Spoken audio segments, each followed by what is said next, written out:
রাজনীতির দাবা খেলায় কখন যে কোন চাল চালা হয় তা সাধারণ মানুষের পক্ষে আগে থেকে অনুমান করা সত্যিই খুব কঠিন।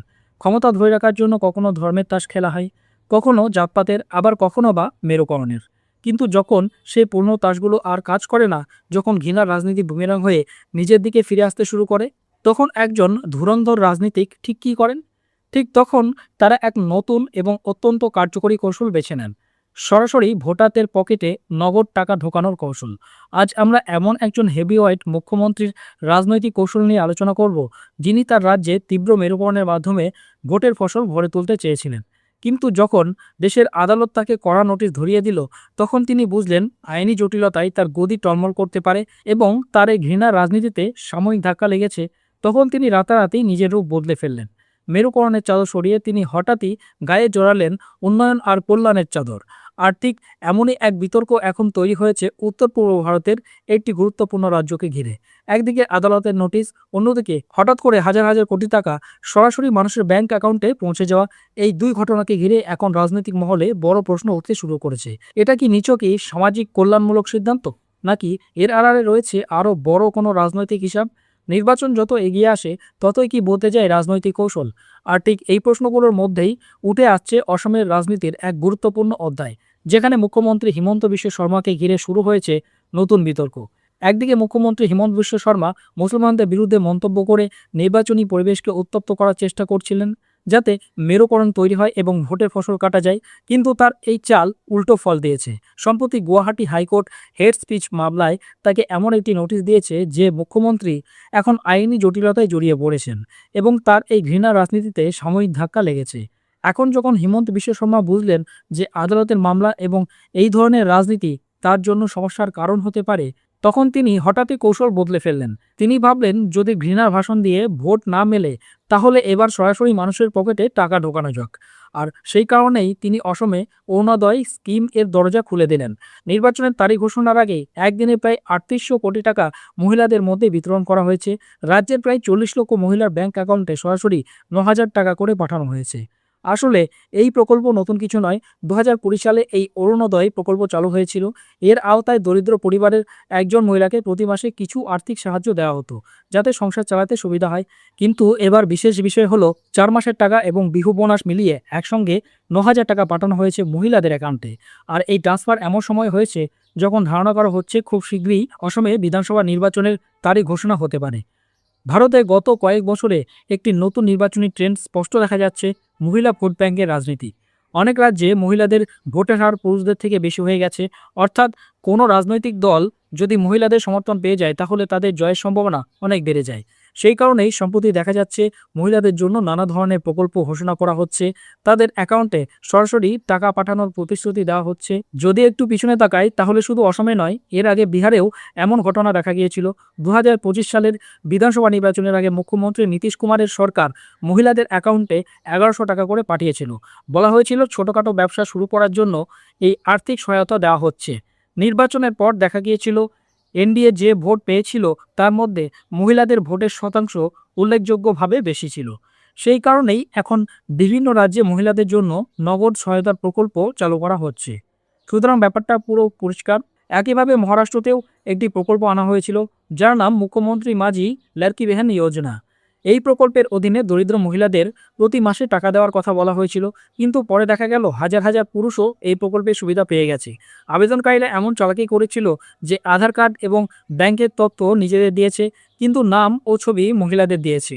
প্রশাসনের গাফিলতিতে যাচাই না করেই পুরুষদের অ্যাকাউন্টেও ১,৫০০ টাকা করে পাঠানো হয়েছে। সবচেয়ে বড় বিষয় হলো, যখন এই কেলেঙ্কারি সামনে আসে, তখন বলা হয়েছিল এই টাকা ফেরত নেওয়া হবে। তদন্তে আরও চমকপ্রদ তথ্য বেরিয়ে আসে।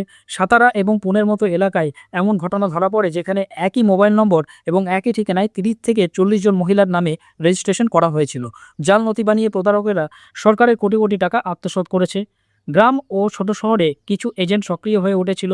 তারা দরিদ্র মহিলাদের কাছ থেকে ২০০ থেকে ৫০০ টাকা নিয়ে ফর্ম ফিল আপ করেছিল। এই এজেন্টরা হাজার হাজার অযোগ্য মানুষের নামও তালিকায় ঢুকিয়ে দেয়।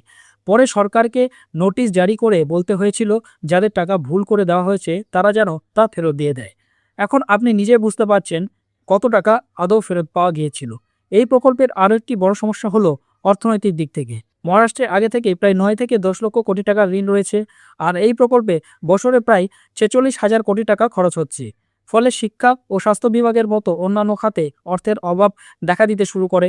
অনেক সরকারি প্রকল্পের অর্থ বন্ধ করে এই প্রকল্প ঢালা হয়, যাতে নির্বাচনের আগে মহিলাদের সন্তুষ্ট রাখা যায়। এখন যদি দিল্লির কথা বলা হয়, সেখানে নির্বাচনের সময় ভারতীয় জনতা পার্টি বলেছিল প্রতিটি মহিলাকে 2,500 টাকা করে দেওয়া হবে, কিন্তু সরকার গঠনের পর শর্ত এমনভাবে বসানো হয়েছিল যে অনেক মহিলা স্বাভাবিকভাবেই সেই প্রকল্পের বাইরে চলে গেলেন। বলা হলো যাদের পরিবারের বার্ষিক আয় 3 লক্ষ টাকার কম তারাই টাকা পাবে, অর্থাৎ মধ্যবিত্ত মহিলারা এই প্রকল্প থেকে বাদ পড়লেন। এছাড়াও আরও একটি শর্ত ছিল, যদি একটি পরিবারের মধ্যে 4 জন মহিলা থাকেন তাহলে তাদের মধ্যে শুধু একজনই এই টাকা পাবেন। নির্বাচনী সভায় প্রধানমন্ত্রী নরেন্দ্র মোদী এবং অন্যান্য নেতারা বলেছিলেন বিজেপির প্রথম ক্যাবিনেট বৈঠকেই এই সিদ্ধান্ত কার্যকর করা হবে এবং মার্চ 2025 থেকেই টাকা দেওয়া শুরু হবে, কিন্তু বাস্তবে তা হয়নি। মুখ্যমন্ত্রী রেখা গুপ্তর প্রথম এবং দ্বিতীয় বৈঠকেও কোনো স্পষ্ট আদেশ জারি হয়নি। এরপর বিরোধীরা প্রশ্ন তুলতে শুরু করে টাকা দেওয়া কবে হবে। এখন আবার যদি অসমের রাজনীতিতে ফিরে আসা যায়, সেখানে আরেকটি বড় বিতর্ক চলছে। গুয়াহাটি হাইকোর্ট মুখ্যমন্ত্রী হিমন্ত বিশ্ব শর্মাকে নোটিশ দিয়েছে। অভিযোগ ছিল তিনি বিভিন্ন ভাষণে মুসলিম সম্প্রদায়কে লক্ষ্য করে আপত্তিকর মন্তব্য করেছেন। মামলায় বলা হয়েছে তিনি বক্তৃতায় মুসলমানদের মিয়া বলে সম্বোধন করেছেন এবং শব্দটি অপমানজনকভাবে ব্যবহার করেছেন। আদালত এখন এই বিষয়ে তার কাছে ব্যাখ্যা চেয়েছে। ফলে বোঝা যাচ্ছে বিষয়টা কতটা গুরুতর হয়ে দাঁড়িয়েছে। এই ধরনের বিতর্কিত ভিডিও বিজেপির অফিসিয়াল অ্যাকাউন্ট থেকে পোস্ট করা হচ্ছিল। তখন হিমন্ত বিশ্ব শর্মা বলেছিলেন তিনি নিজে পোস্ট করেননি, তার অ্যাকাউন্ট থেকেও সেগুলো করা হয়নি, এমন নানা ব্যাখ্যা তিনি দিয়েছিলেন। এখন যদি এই দুটি ঘটনাকে একসঙ্গে দেখা যায়, একদিকে আদালতের নোটিশ, অন্যদিকে নির্বাচনের আগে মহিলাদের অ্যাকাউন্টে বড় অঙ্কের টাকা ট্রান্সফার, তাই বিরোধীরা প্রশ্ন তুলেছে এটা কেমন রাজনীতি? সরকার কি নিজের ভাবমূর্তি ঠিক রাখার জন্য মানুষের দৃষ্টি অন্যদিকে ঘোরানোর জন্য এমন ঘোষণা করেছে? কারণ এই মুহূর্তে হিমন্ত বিশ্ব শর্মা বিভিন্ন অভিযোগে ঘেরা, ভূমি কেলেঙ্কারি থেকে শুরু করে মুসলমানদের নিয়ে বিতর্কিত মন্তব্য পর্যন্ত। তাহলে কি এইসব বিতর্ক থেকে মানুষের দৃষ্টি সরানোর জন্য মহিলাদের অ্যাকাউন্টে 9,000 টাকা পাঠানো হয়েছে? সরকার অবশ্য বলছে এমন কিছু নয়। তারা দাবি করছে মহিলাদের উন্নতির জন্যই এই প্রকল্প। মুখ্যমন্ত্রী বলছেন এই প্রকল্প বহু বছর ধরে চলছে এবং এর সঙ্গে নির্বাচনের কোনো সম্পর্ক নেই। কিন্তু রাজনীতিতে সময়ের গুরুত্ব খুব বেশি। নির্বাচনের ঠিক আগে বড় ঘোষণা হলে মানুষের মনে স্বাভাবিকভাবেই প্রশ্ন ওঠে, হঠাৎ এত দরদ কেন? অনেকেই বলছেন নির্বাচন এলেই কেন দরিদ্র ও পিছিয়ে পড়া মানুষের কথা মনে পড়ে। ফলে স্বাভাবিকভাবে প্রশ্ন উঠেছে হিমন্ত বিশ্ব শর্মার ভূমিকা নিয়ে। ভারতে এই ধরনের প্রকল্প নিয়ে বিতর্কও চলছে। কেউ বলছেন সরকারের কাজই হলো দরিদ্রদের সাহায্য করা, তাই এই প্রকল্প দরকার। আবার অন্যরা বলছেন যদি সরকার শুধু নির্বাচনের সময় টাকা বিতরণ করে তাহলে তা গণতন্ত্রকে দুর্বল করে। আরও একটি বড় প্রশ্ন হলো এই টাকা আসে কোথা থেকে? শেষ পর্যন্ত এই টাকা তো জনগণের ট্যাক্স থেকেই আসে। তাই যদি এই অর্থ কেবল নির্বাচনে জেতার জন্য ব্যবহার করা হয়, তাহলে সরকার জনগণের উপর কোনো উপকার করছে না, বরং জনগণের টাকায় সাময়িক সুবিধা হিসেবে ফিরিয়ে দিচ্ছে। তবু বাস্তবতা হলো আজকের রাজনীতিতে ডাইরেক্ট বেনিফিট ট্রান্সফার, অর্থাৎ সরাসরি মানুষের ব্যাংক অ্যাকাউন্টে টাকা পাঠানো, সরকারগুলোর সবচেয়ে প্রিয় পদ্ধতি হয়ে উঠেছে। এর মাধ্যমে সরাসরি ভোটারদের কাছে পৌঁছে যায় এবং মানুষ তৎক্ষণাৎ কিছু সুবিধা পায়। অসমে এখন ঠিক এই ঘটনাই ঘটছে। লক্ষ লক্ষ মহিলার অ্যাকাউন্টে টাকা পৌঁছে গেছে। অনেকের জন্য এটা সত্যি সহায়ক হতে পারে, অনেকের প্রয়োজন মিটতে পারে, কিন্তু একই সঙ্গে প্রশ্ন উঠছে এটা কি সত্যি সামাজিক কল্যাণ নাকি শুধু নির্বাচনী কল্যাণ? এর প্রকৃত উত্তর হয়তো শেষ পর্যন্ত নির্বাচনের ফলাফলই দেবে। এই পুরো বিষয়ে আপনার মতামত কি? কমেন্ট বক্সে অবশ্যই জানাবেন।